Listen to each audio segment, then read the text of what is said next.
사람이 살아가면서 만드는 기관이나 조직이나 단체를 지키는 사람들이 있습니다.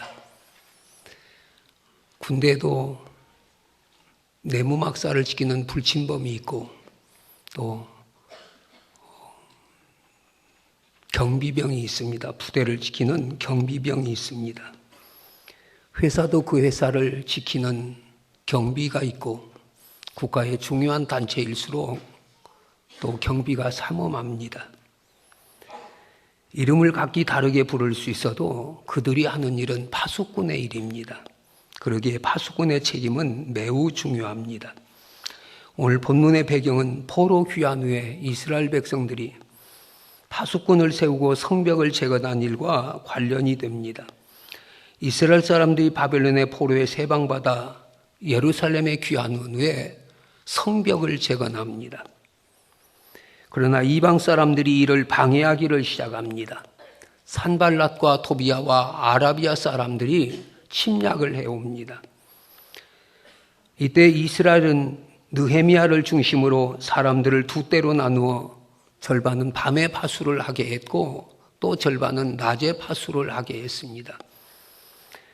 또 일하는 사람들도 한 손에는 연장을 한 손에는 무기를 들고 성전 건축을 계속해 나갔기에 이스라엘은 이방 대적들의 끈질긴 방해와 위협에도 불구하고 성전 재건의 사명을 완수할 수 있었던 것입니다. 박근혜 대통령의 해외 순방이 많아지고 있습니다. 그건 방문 국가의 우호 증진과 관계 개선과 또 상호 경제 협력 관계를 위해서일 것입니다. 나라와 나라 사이에도 사이가 좋아야 합니다. 이웃과도 사이가 좋아야 합니다. 하물며 창조주이시며 만왕의 왕신 하나님과 우리 사이가 서먹서먹하다든지 하나님과 나 사이가 막혀 있다면 우리의 삶은 늘 시험과 문제투성이의 삶이 될 것입니다. 요한계시록 3장 7절을 보면 거룩하고 진실하사 다윗의 열쇠를 가지시니 곧 열면 닫을 사람이 없고 열면 닫을 사람이 없는 그이가 이루시되, 여러분 참으로 이제 하나님이 열으시면 누구도 그걸 막지 못하고 하나님이 닫으시면 누구도 열지 못한다는 것입니다. 오늘 하나님과 나와의 관계가 회복되어야 나라도 경제도 가정도 개인도 사는 역사가 있습니다. 중요한 것은 하나님과의 관계를 회복하고 해결의 열쇠를 받는 비결이 무엇이냐는 것입니다. 우린 본문에서 그 비결이 기도라는 사실을 발견하게 됩니다. 오늘 교회와 성도들 역시 다 이 시대의 파수꾼으로 부름을 받았습니다. 우리는 본문을 통하여 파수꾼의 사명이 무엇인가를 생각하고 우리 모든 성도들이 이 시대에 파수꾼의 사명을 감당하시기를 바랍니다. 파수꾼은 첫째로 자신의 자리를 지키는 사람입니다. 오늘 본문 6절 보면 내가 나의 성벽 위에 파수꾼을 세우고, 파수꾼을 세우신 분은 하나님이십니다. 하나님이 파수꾼을 세우셔서 예루살렘을 지키게 하신 것입니다. 하나님은 오늘 우리를 이 교회의 파수꾼으로 세우셨으며 이 시대의 파수꾼으로 세우셨습니다. 파수꾼이 서 있는 곳은 성벽 위여야 합니다. 파수꾼은 성벽 위에 서서 적군의 침공 여부와 동태를 살펴야 합니다. 그러기 위해서 파수꾼은 졸거나 자면 안 됩니다. 우린 종종 TV에 방영되는 휴전선을 지키는 우리 군인들의 모습을 지켜볼 때가 있습니다. 철책 하나하나를 손으로 체크하면서 그 철책을 지키는 철통 같은 경비를 하는 모습을 봅니다. 만약에 이런 경비병들이 경비를 하지 않고 잠을 자고 있거나 있어야 할 자리에 있지 않고 술판이나 도박판의 자리에 있거나 이런 핑계 저런 이유로 경비 현장을 떠나 있다면 군기는 무너지고 그 사이로 어떤 일이 벌어질지 아무도 모릅니다. 이런 파수꾼의 이야기는 오늘 우리들의 이야기입니다. 하나님이 오늘 우리를 이 시대의 파수꾼으로, 이 교회의 파수꾼으로, 그리고 우리 가정의 파수꾼으로 세우셨습니다. 우리가 영적으로 각성하지 못하여 졸고 잠자며 신앙생활에 전념하지 않고 딴짓을 하고 있으면 우리를 넘어뜨려는 악한 마귀는 그 틈새를 타고 우리를 쳐들어와 우리를 도적질하고 죽이고 멸망시킬 것입니다. 그래서 베드로 사도는 근신하라 깨어라 너희 대적 마귀가 우는 사자같이 삼킬 자를 찾나니 우리 삶을 파괴하고 우리가 가진 것들 물질이나 건강이나 기쁨이나 행복이나 평안도 빼앗아가 버릴 것입니다. 요한복음 10장 10절은 도둑이 오는 것은 도적질하고 죽이고 멸망시키려는 것뿐이요 내가 온 것은 양으로 생명을 얻게 하고 더 풍성히 얻게 하려는 것이라. 우리는 늘 깨어 기도하는 성도들 되시기를 바랍니다. 어느 날 밤 예수님께서 세 제자를 데리시고 겟세마네 동산에 올라가십니다. 이유는 십자가를 앞에 두고 기도하기 위하였습니다. 예수님은 함께한 세 제자들에게 내가 기도하고 있는 동안도 너희도 시험에 들지 않게 깨어있어 기도하라고 부탁을 하십니다. 그리고 예수님은 조금 떨어진 곳에 가서 따로 기도하고 계셨습니다. 그날 밤 주님의 기도를 누가복음 22장 44절 보면 힘쓰고 애써 더욱 간절히 기도하시더니 이마에서 떨어지는 땀방울이 핏방울같이 되더라. 우리 주님은 그렇게 간절히 기도하고 계셨는데 기도의 파수꾼 노릇을 해야 할 제자들은 졸며 자고 있었습니다. 그러다가 그날 밤 마귀의 습격을 받아 뿔뿔이 도망쳐 터지게 되었고 베드로는 예수님을 3번씩이나 모른다고 부인하는 잘못을 저질른가 하면 마가는 알몸으로 도망치는 추태를 부리게 됩니다. 여러분, 파수꾼은 늘 깨어 있어야 합니다. 오늘 우리도 하나님이 우리를 필요로 하셔서 세운 자리에 깨어 있으시기를 바랍니다. 목사는 목사의 자리에, 장로님은 장로님의 자리에, 권사님은 권사님의 자리에, 안수집사는 다 자기 자리에 서 있어야 합니다. 한눈 팔고 딴짓하느라 우리가 서 있어야 할 자리를 이탈하면 이것도 저것도 다 잃을 때가 올 것입니다. 여러분, 참으로 이제 정신 차리고 기도하여 믿음 지키시기를 바랍니다. 직분 지키시기를 바랍니다. 가정 지키고 나를 지키기 위해서 깨어 기도하는 기소의 파수꾼의 삶을 살아가시기를 바랍니다. 또 하나, 기도의 파수꾼은 기도를 쉬지 않는 사람입니다. 6절 보면 종일 종야에 잠잠치 않게 하셨느니라 했고 너희는 쉬지 말며라고 했습니다. 파수꾼이 정신을 차리고 성벽 위에 서서 자신의 자리를 지키고 있는 이유는 적군의 동태와 위험을 알리기 위해서입니다. 파수꾼이 아군 진지의 위기 상황을 알리는 방법은 4가지가 있었습니다. 나팔을 불거나 깃발을 흔들거나 불을 지펴 연기로 신호를 보내거나 직접 말을 달려 급보를 전하는 것입니다. 지금은 무선으로 연락을 합니다. 그런데 위기 상황을 파악하고도 아무런 조치를 취하지 않는다면 그 책임은 전적으로 파수꾼에게 있는 것입니다. 현대전에서 통신연락망의 중요성은 말할 필요가 없습니다. 파수꾼은 가만히 있으면 안 됩니다. 눈을 굴리고 귀를 기울이고 적진을 살펴야 합니다.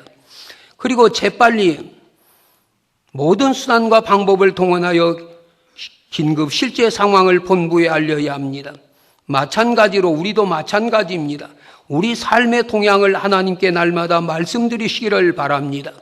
내 삶의 어려움도, 내 삶의 힘듦도, 내 삶의 문제도 날마다 하나님께 말씀드리며 살아가시기를 바랍니다. 하나님께 알리지 않는 것은 자신의 책임이지 하나님께는 아무런 책임도 없습니다. 어떤 위급한 일이 벌어졌을 때 파수꾼이 그 사실을 즉시 상황실에 알리는 것 같이 오늘 우리는 우리 모두의 삶의 문제들을 날마다 하나님께 알리며 기도하는 삶을 살아가시기를 바랍니다. 라디오 전파는 1초에 18만 6천 마일을 가는데 그 속도는 빛의 속도와 같다고 합니다. 이 전파는 1초에 지구의 적도위를 7번 반을 돕니다. 그러나 이보다 더 빠른 것이 있습니다. 그건 우리가 하나님께 드리는 기도입니다. 기도는 전파보다 빛보다 빠릅니다. 그런데도 답답한 것은 삶의 위기가 있고 고난이 있고 문제가 있고 어려움이 있고 힘듦이 있어도 하나님께 알리지 않고 산다는 것입니다. 하나님께 기도하지 않고 산다는 것입니다. 여러분, 성경이 말하는 불변의 진리가 있습니다. 그건 기도하면 응답 주신다는 것입니다. 병으로 죽어가던 사람도 기도로 되살아났고 멸망으로 치닫던 나라도 기도하면 구원받았습니다. 영국의 물리학자요 수학자로서 만윈역의 법칙을 발견한 뉴턴은 이런 말을 남겼습니다. 나는 내가 만든 만원경으로 수억 만리를 바라볼 수 있다. 그러나 만원경을 내 옆에 놔둔 채 내 방에 들어가 문을 닫고 무릎을 꿇은 채 기도하면 만원경으로 볼 수 없는 하나님과 그 나라를 아주 가까이서 볼 수 있다.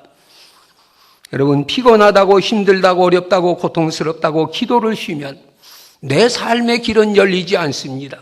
문제는 해결되지 않습니다. 파수꾼이 늘 깨어 종일 종야에 잠잠치 않고 늘 쉬지 않고 상황실에 보고하는 것 같이 오늘 우리의 모든 삶의 문제들을 늘 하나님께 날마다 아뢰며 쉬지 않고 기도하는 종들이 되어지시기를 바랍니다. 특별히 교회가 예수사랑 큰 잔치 합니다. 작정된 영혼들을 위해서도 하나님께 말씀드리시기를 바랍니다. 저들을 묶고 있는 모든 결박을 하나님이 풀으시며 죄의 결박도 마귀의 결박도 어둠의 결박도 하나님이 다 풀어내시며 그들도 예수 믿고 구원받아 천국 백성 되도록 하나님께 기도하시기를 바랍니다. 또 하나 기도의 파수꾼은 하나님으로 하여금 쉬지 못하시게 하는 사람입니다. 오늘 본문 7절 보면 또 예루살렘을 세워 세상에서 찬송을 받게 하시기까지 그로 쉬지 못하시게 하라. 무엇으로 우리가 하나님을 쉬지 못하게 할 수 있습니까? 그건 기도밖에 없습니다. 하나님이 이스라엘을 완전히 회복하시기까지 쉬지 못하시도록 기도하라는 건 하나님이 우리 문제를 완전히 해결해 주시기까지 기도하라는 것입니다. 문제를 해결하시는 것은 하나님이 하십니다. 그러나 하나님이 그 문제를 해결하시도록 하나님이 쉬지 못하시도록 기도하고 조르는 일은 교회의 몫이고 내 책임인 것입니다. 에스겔 36장도 하나님이 황폐한 이스라엘이 다시 회복되고 황무한 땅이 다시 에덴 동산같이 회복시켜 주실 것을 약속하시고 이루실 것을 말씀하시는 가운데 그래도 이스라엘 족속이 이와 같이 자기들에게 이루어 주기를 내게 구하여야 할지니라. 하나님이 이루신다고 하면서도 이스라엘 백성들에게 그래도 기도하라고 말씀하고 있습니다. 왜? 하나님은 우리와의 교제를 원하시기 때문입니다. 아가서 2장 14절 보면 나의 사랑하는 비둘기야 나로 내 얼굴을 보게 하라 내 소리를 듣게 하라. 하나님은 우리 기도하는 얼굴을 보시기를 원하시고 우리 기도하는 소리를 듣기를 원하십니다. 영국 회중교회 목사였고 저술가였던 조세프 파커 박사는 기도를 열심히 하는지 안 하는지를 아는 비결은 그 사람의 얼굴이 증명한다. 매일 하나님과 가까이 하지 않는 사람의 얼굴은 평안과 아름다움이 없다. 나 늘 주님과 교제하고 함께 사는 사람의 얼굴은 정원에 핀 향기로운 꽃과 같다고 했습니다. 하나님을 믿고 기도하는 사람은 매사에 자신감이 넘치고 긍정적인 삶을 살아갑니다. 그러나 자신만을 믿는 사람은 소신은 있지만 확신이 없습니다. 쉬지 않고 기도하는 사람들은 쉬지 않고 하나님을 귀찮게 해드리는 사람들입니다. 누가복음 10장에 18장에서도 예수님이 그 비유를 하셨습니다. 항상 기도하고 낙심치 말아야 된다. 억울한 일을 당한 한 과부의 이야기를 하면서 불의한 재판관을 찾아가 날마다 그를 귀찮게 합니다. 번거롭게 합니다. 처음에는 듣지도 않더니 재판관이 날마다 자기를 찾아와 귀찮게 하니까 내가 이 과부의 원한을 풀어주지 아니하면 나를 번거롭게 하니 내가 이 과부의 원한을 풀어주겠다. 예수님이 이 비유를 하시면서 하물며 하나님께서 택하신 자들의 원이 되고 한이 되는 기도를 듣지 않겠느냐? 얼마나 오래 참으시겠느냐? 그러나 말세 믿는 자를 보겠느냐고 하셨습니다. 여러분, 우리의 살아가는 삶의 자리에서 부닥치는 많은 문제들, 내 힘으로 안 된다고 낙심하지 마시고 하나님을 귀찮게 해드리서라도 하나님을 쉬지 못하게 하시더라도 하나님 앞에 기도로 매달리시기를 바랍니다. 하나님을 귀찮게 할 생각을 안 하는 사람들, 사람만 만나고 사람 눈에만 들면 성공하고 출세하는 줄로 아는 사람들, 그들에게 본문은 말씀하십니다. 하나님으로 쉬지 못하시게 하라. 어떤 책을 보니까 기도하는 사람들에게도 계급이 있다고 했습니다. 잠깐 기도하고 조는 사람을 졸병, 약간 기도하고 잡잠을 즐기며 시끄럽게 하는 사람을 깡통, 밤새도록 하나님을 귀찮게 하는 사람을 장군이라고 했습니다. 오늘 본문 8절에서 9절의 기도의 파수꾼의 사명을 잘 감당하는 사람들에 주시는 하나님의 축복이 약속되어 있습니다. 여호와께서 그 오른손, 그 능력의 팔로 맹세하시되 내가 다시는 내 곡식을 내 원수들에게 식물로 주지 아니하겠고 너의 수고하여 얻은 포도주를 이방인으로 마시지 않게 할 것인즉 오직 추수한 자가 그것을 먹고 나 여호와를 찬송할 것이요 거둔 자가 나의 성소들에서 마시리라 하셨느니라 했습니다. 하나님께서 약속하신 내용은 원수들이 해하지 못하도록 보호해 주신다는 것입니다. 이제까지 유대 나라는 강대국의 침략으로 인해 자기들이 심었던 곡식을 먹지 못하고 빼앗긴 일이 많았습니다. 그러나 이제 그런 일이 없겠다고 화가 것입니다. 오늘 우리의 삶의 자리에도 이 축복이 함께 하시기를 바랍니다. 심은 대로 거두지 못하고 수고의 대가를 얻지 못하는 삶이 아니라 이제는 내가 심은 대로 거두게 하시는 모든 수고가 헛되지 않게 하시는 그 하나님의 형통의 복이 우리에게 누려지시기를 바랍니다. 성전들에서 자유를 누리며 찬송을 부르도록 해주시겠다고 약속하셨습니다. 유대인들이 순조롭게 그 심은 곡식과 포도주를 거두기 때문에 하나님의 은혜를 감사하여 성소에서 감사를 드리며 먹게 된다는 것입니다. 하나님이 여러분들의 삶을 복주심으로 그 하나님의 은혜가 감사해서 늘 하나님께 찬송으로 영광을 돌려드리며 성전 중심의 삶을 살게 해주신다는 언약인 것입니다. 그리고 11절 보면 보라 내 구원이 많으니라고 했습니다. 그 뜻은 구원하시고 회복하시고 복을 주시겠다는 약속입니다. 누가 나를 구원하십니까? 누가 나를 회복시킬 수 있습니까? 누가 나에게 화와 고통과 실패와 절망을 거두고 그 대신 복을 줄 수 있습니까? 그건 하나님밖에 없습니다. 그래서 우리는 하나님께 기도하고 외쳐서 하나님의 도움을 요청하시기를 바랍니다. 소리쳐 하나님을 쉬지 못하게 하시기를 바랍니다. 하나님을 귀찮게 해드리시며 하나님을 졸라대시기를 바랍니다. 부모가 쉬려고 해도 아이들이 부모에게 때를 쓰며 졸으면 부모가 쉴 수 없으니까 아이들의 요구를 들어주는 것 같이 여러분 기도는 마찬가지입니다. 하나님의 능하신 팔을 붙들고 날마다 매달리시기를 바랍니다. 그렇게 해야 나도 살고 경제도 살고 회사도 살고 가정도 살고 국가도 살고 나도 살고 너도 살 것입니다. 여러분 하나님 쉬지 못하게 하는 기도의 사람들이 되시기를 바랍니다. 기도의 파수꾼들이 되시기를 바랍니다.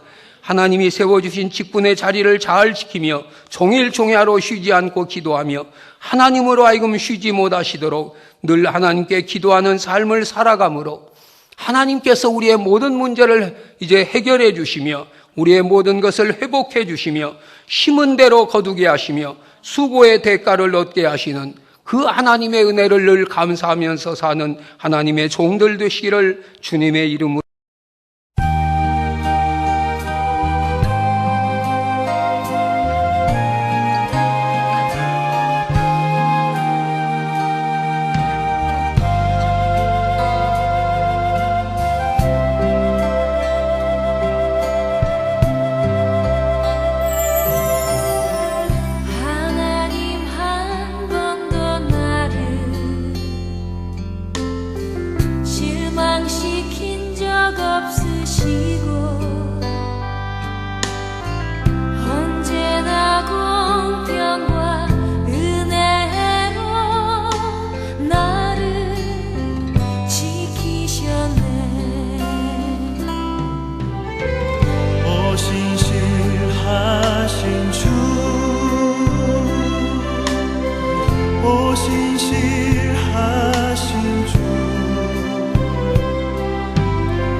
지키시